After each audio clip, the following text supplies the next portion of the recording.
तो आज हम बात करने वाले हैं एक ऐसे केस की जो दिल्ली के सबसे चौंकाने वाले और रहस्यमयी मामलों में से एक माना जाता है, बुराड़ी मौतें। ये एक ऐसी कहानी है जिसने सच में पूरे देश को हिला के रख दिया था। 11 ये सिर्फ एक नंबर नहीं है, ये एक पूरे परिवार के खत्म होने की कहानी है। जी हाँ, 11 लोग, एक ही परिवार के, और उनकी लाशें एक ही कमरे में एक साथ। सच में यकीन करना मुश्किल है। चलिए शुरू से जानते हैं कि आखिर हुआ क्या था। तो बात शुरू होती है 1 जुलाई 2018 की सुबह से। एक आम सी सुबह थी, लेकिन जो उस दिन हुआ, उसके बाद वो सुबह बुराड़ी के उस मोहल्ले के लिए एक न भूलने वाली सुबह बन गई। देखिए, चुंडावत परिवार की एक किराने की दुकान थी जो रोज सुबह बिल्कुल टाइम पर 6 बजे खुल जाती थी। लेकिन उस दिन दुकान बंद थी। दूध वाला दूध रख के चला गया, ब्रेड बाहर ही पड़ी थी। जब काफी देर तक कोई नहीं निकला तो एक पड़ोसी गुरचरण सिंह उनको फोन करने लगे। फोन भी नहीं उठा तो उन्हें थोड़ी चिंता हुई। वो चेक करने के लिए घर गए तो देखा मेन गेट खुला हुआ है, और जब वो अंदर गए तो जो मंजर उन्होंने देखा उसने उनके सच में होश उड़ा दिए। पुलिस आई और अंदर जो सीन था वो और भी ज्यादा भयानक था।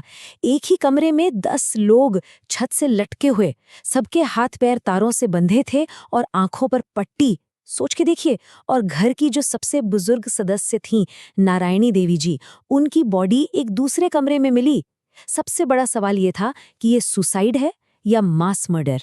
तो इस पूरे खौफनाक घटना को समझने के लिए सबसे पहले ये जानना जरूरी है कि ये चुंडावत परिवार था कौन। एक हंसता खेलता भरा पूरा परिवार था। 3 पीढ़ियां एक साथ एक ही घर में रहती थीं। घर की मुखिया थीं 75 साल की नारायणी देवी। फिर उनके बेटे, बहुएं और उनके बच्चे सब एक ही छत के नीचे प्यार से रहते थे। वैसे तो ये परिवार राजस्थान का था, पर पिछले 22 सालों से दिल्ली में ही थे। इनका बिजनेस भी काफी अच्छा था, प्लाईवुड का काम था, एक किराने की दुकान भी थी, पैसे रुपए की कोई दिक्कत नहीं थी। पड़ोसी भी कहते हैं कि बहुत ही मिलनसार, खुशमिजाज लोग थे। तो फिर आखिर ऐसा क्या हुआ कि एक हंसता खेलता परिवार इस अंजाम तक पहुंच गया?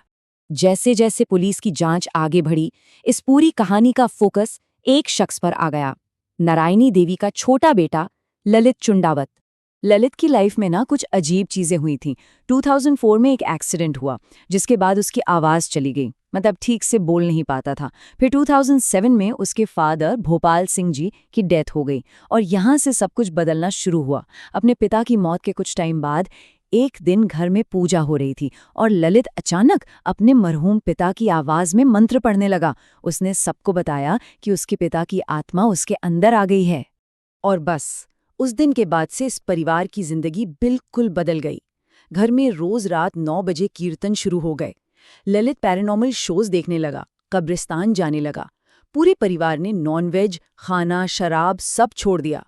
ऐसा लगता था जैसे वो किसी अनजान सोर्स से मिल रहे निर्देशों पर चल रहे थे। तो ये निर्देश, ये इंस्ट्रक्शंस कहाँ से आ रहे थे? इसका जवाब पुलिस को घर से मिले सबसे बड़े सबूत से मिला, 11 डायरियां। पुलिस को घर से पूरी 11 डायरियां मिली जो पिछले 11 सालों से लिखी जा रही थीं। और इनमें क्या था? इनमें लिखे थे इंस्ट्रक्शंस परिवार के हर मेंबर के लिए। रोज क्या करना है, बिजनेस में क्या डिसीजन लेना है, हर छोटी बड़ी चीज।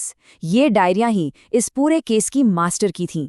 इन्हीं डायरियों में एक आखिरी अनुष्ठान, एक रिचुअल के बारे में लिखा था, जिसे सामूहिक मोक्ष यानी मास साल्वेशन का रास्ता बताया गया था। इसके हिसाब से परिवार को एक खास तरीके से खुद को फांसी पर लटकाना था, और उन्हें ये विश्वास दिलाया गया था कि आखिरी पल में कोई दिव्य शक्ति आएगी और उन्हें बचा लेगी, कि वो मरेंगे नहीं बल्कि एक बेहतर जिंदगी पाएंगे। डायरी के आखिरी पन्नों पर एक वादा लिखा था, जब धरती कांपेगी और आसमान फटेगा तो मैं तुम्हें बचाने आऊंगा। शायद यही वो लाइन थी जिस पर भरोसा करके पूरे परिवार ने ये खौफनाक कदम उठा लिया। अब पुलिस के सामने भी ये सवाल था कि ये कैसे हो सकता है। तो उन्होंने इस पूरी घटना को एक्सप्लेन करने के लिए एक साइकोलॉजिकल थ्योरी सामने रखी, जिसे कहते हैं शेयर्ड साइकोसिस। क्योंकि सबसे बड़ा सवाल तो यही है ना कि एक पूरा परिवार जिसमें पढ़े लिखे लोग थे, बच्चे थे, वो सब के सब ऐसी बात पर यकीन कैसे कर सकते हैं? शेयर्ड साइकोसिस ये एक बहुत ही रेयर मेंटल कंडीशन है, इसमें होता क्या है कि एक इंसान जिसे इंड्यूसर कहते हैं उसको कोई डिल्यूजन यानी कि भ्रम होता है, और उसका वो भ्रम उसके आसपास के जो बहुत क्लोज लोग हैं उनमें भी फैल जाता है। समझ लीजिए एक तरह का मेंटल इन्फेक्शन जो एक क्लोज निट ग्रुप में फैलता है और बाकी सब भी उसी झूठ को अपनी सच्चाई मान लेते हैं। तो पुलिस की थ्योरी यही थी कि ललित वो इंड्यूसर था। उसी ने अपने पिता की आत्मा से बात करने का ये भ्रम शुरू किया, और क्योंकि परिवार बहुत क्लोज था, एक दूसरे से जुड़ा हुआ था, सबने उसकी बात को सच मान लिया।